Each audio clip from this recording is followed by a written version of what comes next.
Continuamos. ¿Están ahí, no es cierto? Muy bien. En esta sesión vamos a ver algunas citas que son muy importantes para nuestro tema. En primer lugar, les quiero invitar a ir a Juan capítulo 16. Juan capítulo 16.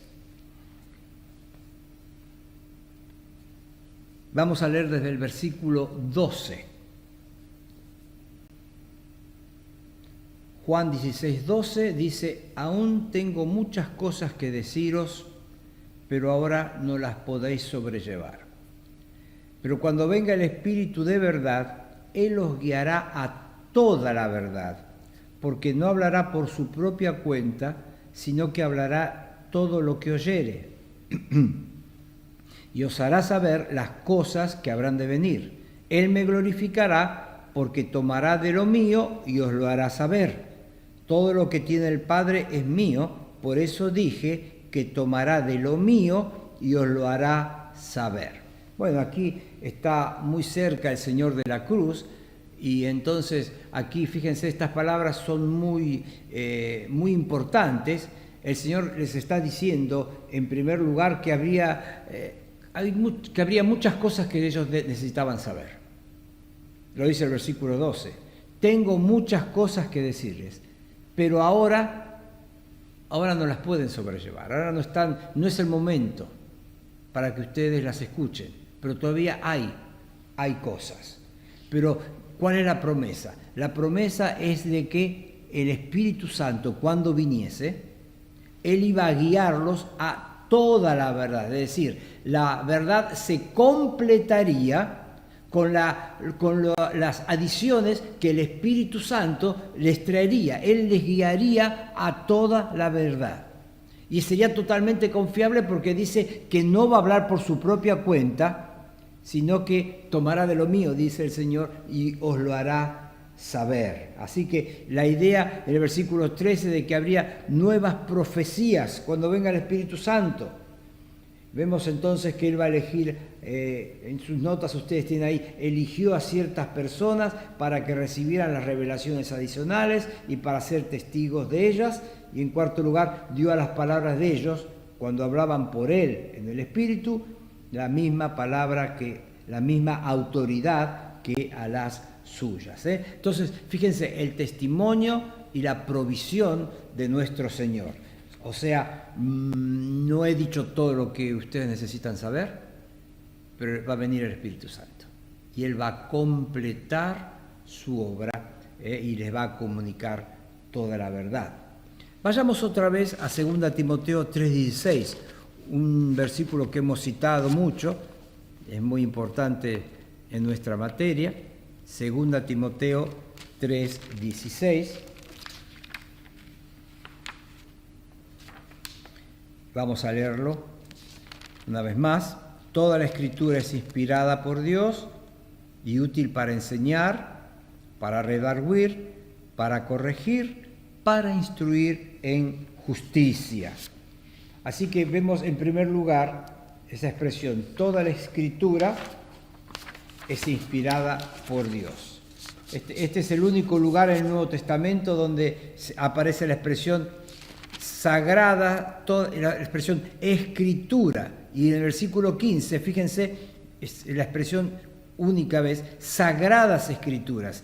Pablo le dice a Timoteo: desde la niñez has sabido las sagradas escrituras. El versículo 16 continúa resaltando, ¿no es cierto?, al hecho de decir que las escrituras son inspiradas.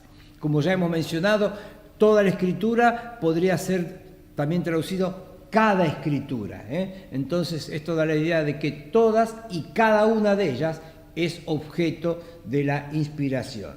La palabra inspirada en griego es theopneustos, que significa algo así como respirada por Dios. Recuerdan que algunas sesiones atrás yo les citaba Job 32:8, donde la misma palabra que aquí se traduce inspiración, se traduce el soplo del Omnipotente. Por eso está ese hecho de soplada por Dios o respirada por Dios. Así que esa palabra teonuestos está compuesto por teos, que es Dios, y neustos, que significa respirar. Hay que notar que neustos es también la palabra traducida espíritu.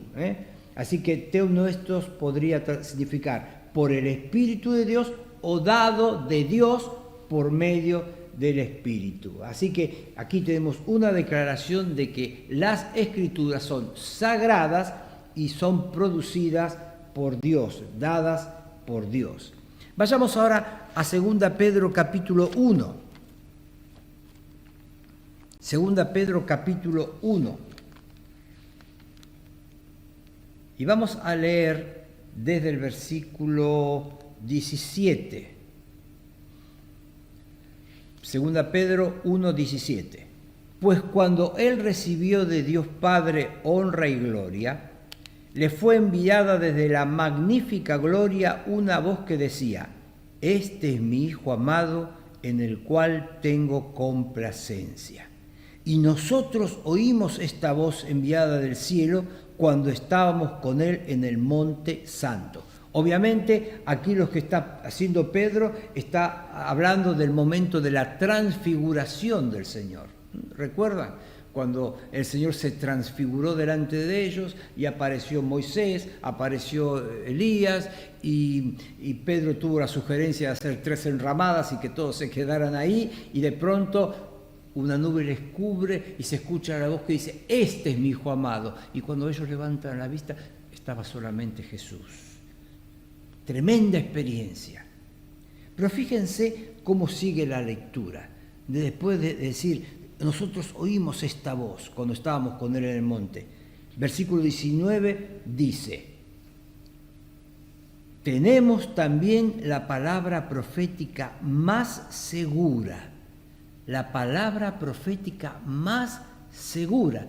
Pedro está diciendo: la palabra es más segura que la más segura de las experiencias. Él no está dudando de aquello que vivió. No, él dice: nosotros estábamos allí en el monte.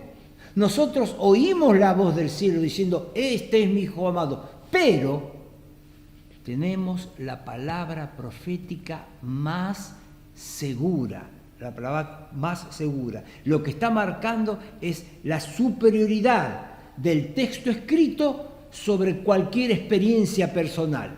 La experiencia personal era totalmente válida, pero él dice: la palabra escrita es más segura. Y sigue diciendo en el versículo 19: a la cual hacéis bien en estar atentos como a una antorcha que alumbra en lugar oscuro, hasta que el día esclarezca y el lucero de la mañana salga en vuestros corazones. Entendiendo primero esto, que ninguna profecía de la Escritura es de interpretación privada, porque nunca la profecía fue traída por voluntad humana, sino que los santos hombres de Dios hablaron siendo inspirados por el Espíritu Santo.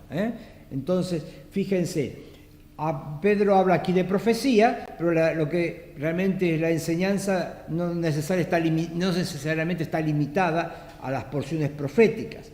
En el versículo 21 es muy interesante en cuanto al tema de la inspiración, y les voy a leer en la página 15 de sus apuntes. Dice el versículo 21: ofrece una efectiva contribución a nuestro estudio. La palabra movidos, que aquí dice inspirados, otras traducciones colocan movidos, es la palabra griega fero, que significa traer.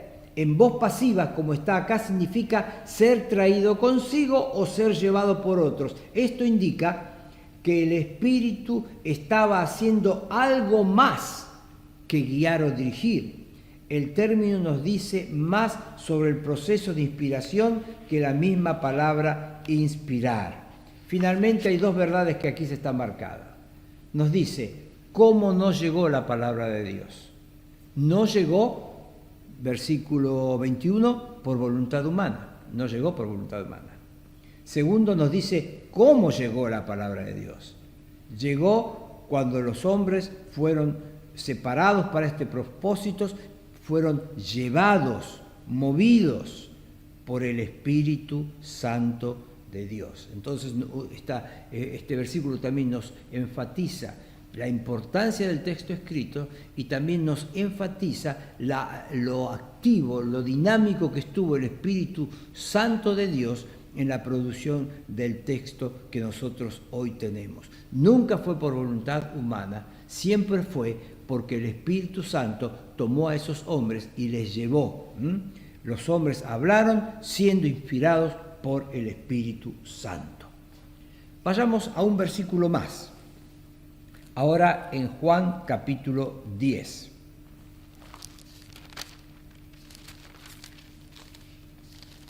Versículo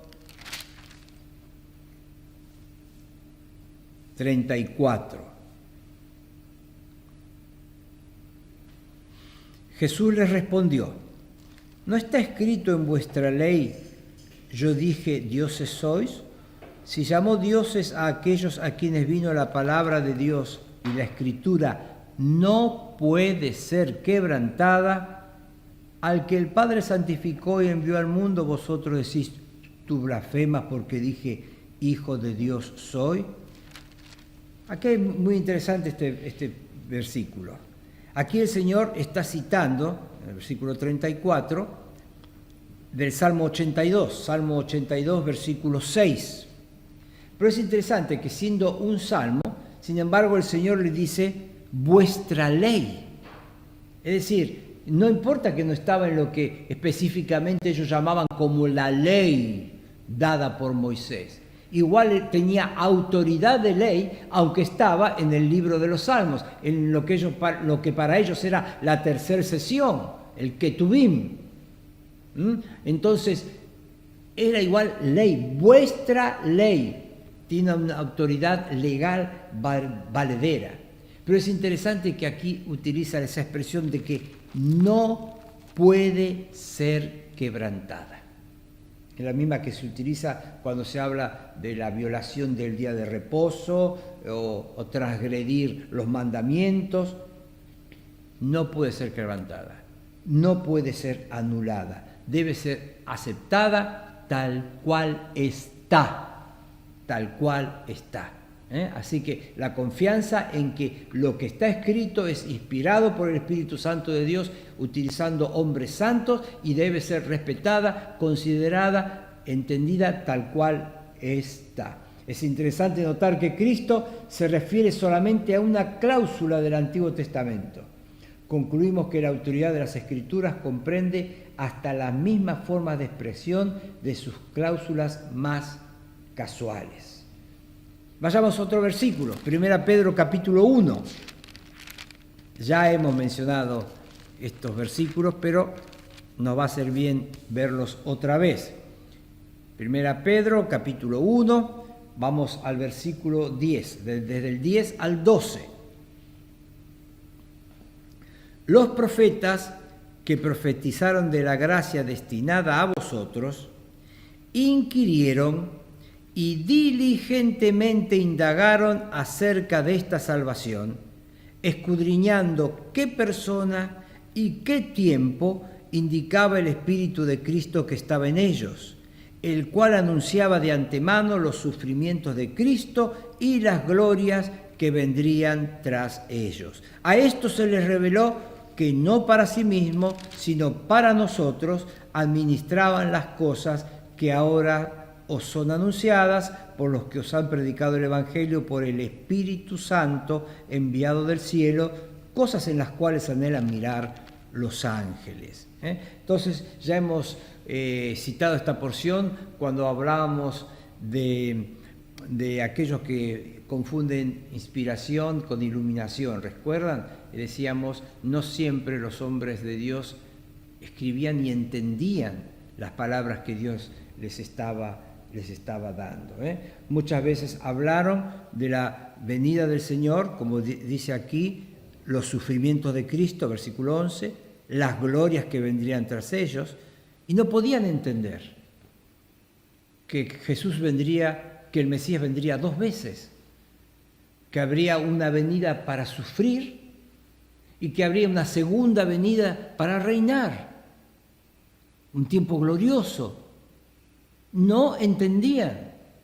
Y por eso ellos se preguntaban qué persona y qué tiempo indicaba el Espíritu de Cristo. Aún algunos rabinos enseñaban la existencia de dos Mesías, y le llamaban así, el Mesías sufriente y el Mesías reinante.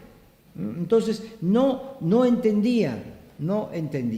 El Espíritu Santo obró de una forma definida en los profetas no entendían y ellos tuvieron que contentarse con saber que estaban escribiendo para generaciones futuras que sí comprenderían su mensaje. Entonces, aquí una hermosa porción donde vemos el hecho de cómo Dios fue utilizando a hombres de la antigüedad, dándoles cosas para que vos y yo hoy las podamos entender. Qué maravilloso es nuestro Dios. Y una más, ahora en Hebreos, el comienzo de la carta a los Hebreos.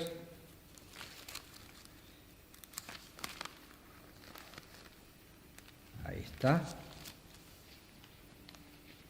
Dice, Dios, habiendo hablado muchas veces y de muchas maneras en otro tiempo a los padres por los profetas, en estos postreros días nos ha hablado por el Hijo. Y la carta comienza entonces con una afirmación bien clara, que Dios habló. Dios lo hizo en un principio por los profetas, aquellos que eran la boca de Dios, los profetas. Pero al final Dios nos habló por el Hijo. Entonces, lo que tenemos en la Biblia es esto, es la recopilación de lo que Dios habló a través de diferentes hombres para nosotros, hasta llegando al tiempo en que la máxima expresión está dada en Cristo mismo, trayéndonos la palabra de Dios. Y después siguieron las cartas apostólicas y todos los escritos que nosotros conocemos como el Nuevo Testamento. Un versículo más, una porción más en 1 Corintios capítulo 7. 1 Corintios capítulo 7.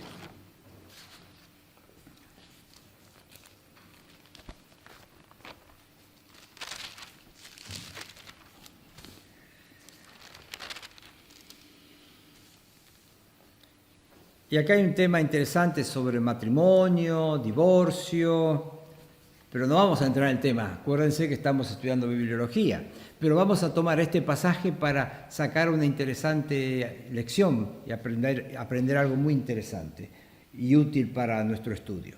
1 Corintios 7, versículo 10. Dice Pablo, pero los que están unidos en matrimonio, mando, no yo, sino el Señor, que la mujer no se separa del marido, y si se separa, quédese sin casar o reconcíliese con su marido y que el marido no abandone a su mujer. Versículo 12. Y a lo demás yo digo, no el Señor. Si algún hermano tiene mujer que no sea creyente y ella consiente en vivir con él, no la abandone. Versículo 25. En cuanto a las vírgenes, no tengo mandamiento del Señor, mas doy mi parecer, como quien ha alcanzado misericordia del Señor para ser fiel. Tengo pues esto por bueno a causa de la necesidad que apremia, que hará bien el hombre en quedarse como está. Y sigue el desarrollo del tema, que no es nuestro tema. Pero sí quiero hacerles notar, fíjense, sobre un mismo tema, Pablo es consciente que hay cosas que el Señor en su ministerio terrenal dejó bien claras, se expresó sobre el tema. Es bien consciente de que hay otras cosas, otros aspectos sobre este mismo tema sobre el cual el Señor no habló. Y él considera que sobre ese punto las cosas deben hacerse de esa forma y él da su mandamiento. Y en tercer lugar, hay cosas sobre las cuales él dice, bueno, el interesado tiene que decidir. No hay un mandamiento del Señor, ni tampoco yo tengo un mandamiento del Señor para darles. Cada uno debe decidir delante del Señor qué hacer. Pero yo les doy mi parecer. Entonces, fíjense, aquí tenemos 3 aspectos. En el versículo 10 tenemos el mandamiento del Señor. El Señor habló sobre el Señor fue en porciones como Mateo 18, expresó su concepto de que será antidivorcista, ¿no es cierto? La mujer no se separa del marido. Dice, mando no yo, sino el Señor. Sino el Señor.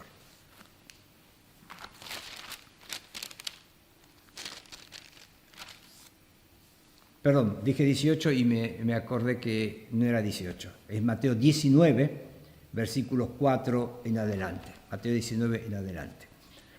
Entonces, sobre este punto, Pablo dice, el Señor ya mandó y dio una indicación clara. Ahí está el mandamiento del Señor.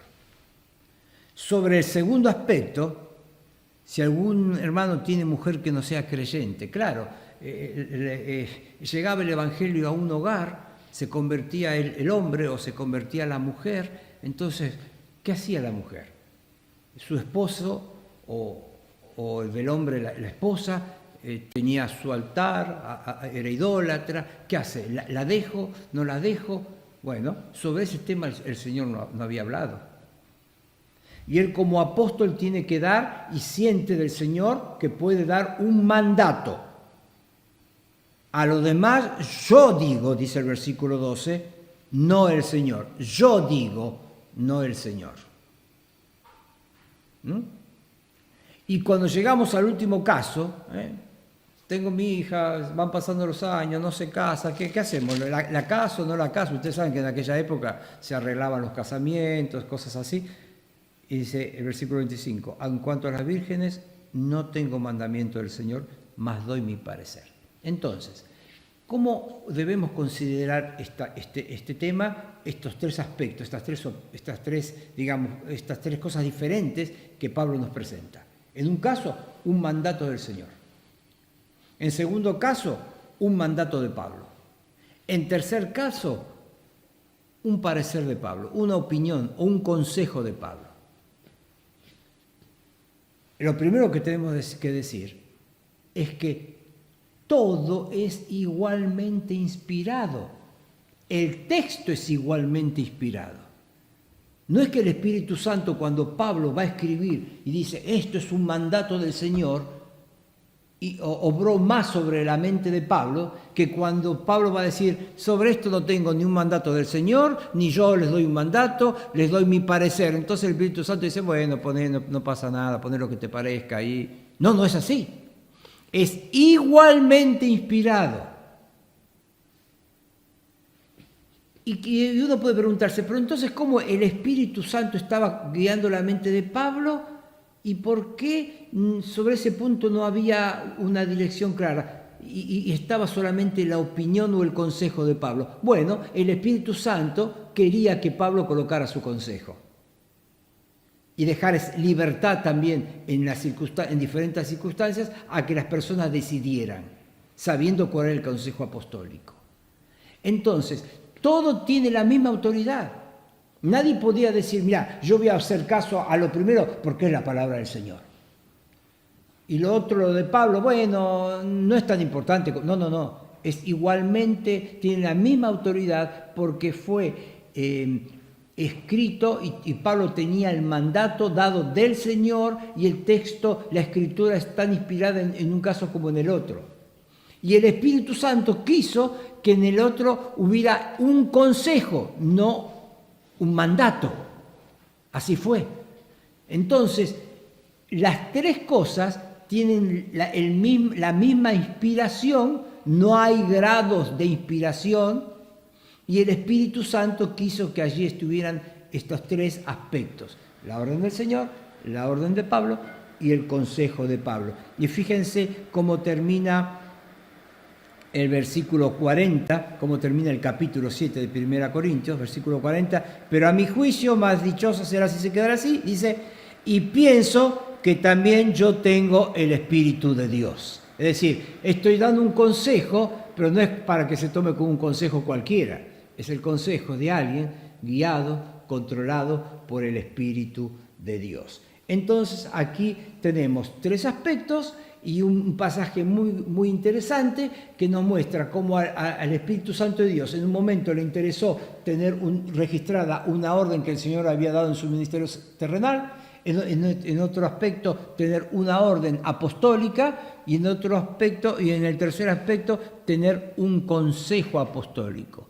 Cuando se escribió, todo fue objeto de la misma inspiración y debe tener de parte del creyente la misma consideración. Esa debe ser nuestra actitud hacia la palabra de Dios. Estas son algunas porciones muy significativas que nos ayudan a a afianzar nuestros conceptos en cuanto a la inspiración de las Escrituras.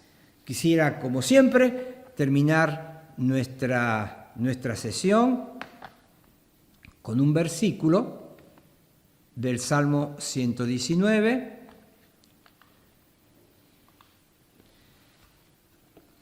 Cuán dulces son a mi paladar tus palabras, más que la miel a mi boca. Que estos días meditando en la palabra de Dios realmente te ayuden a que disfrutes más de ella y que realmente sea algo dulce a tu paladar. Vamos a orar. Padre, gracias por tu palabra, gracias por tu gracia y misericordia, hablándonos a través de los tiempos, a través de tus instrumentos humanos, para que hoy pudiéramos tener tu bendita palabra en nuestras manos, en nuestra mente, en nuestro corazón. Te pido, Señor, que bendigas a cada alumno del Instituto Bíblico al observar estos videos, al meditar en tu palabra y que realmente estas clases sean de gran bendición. En nombre del Señor Jesús oramos. Amén.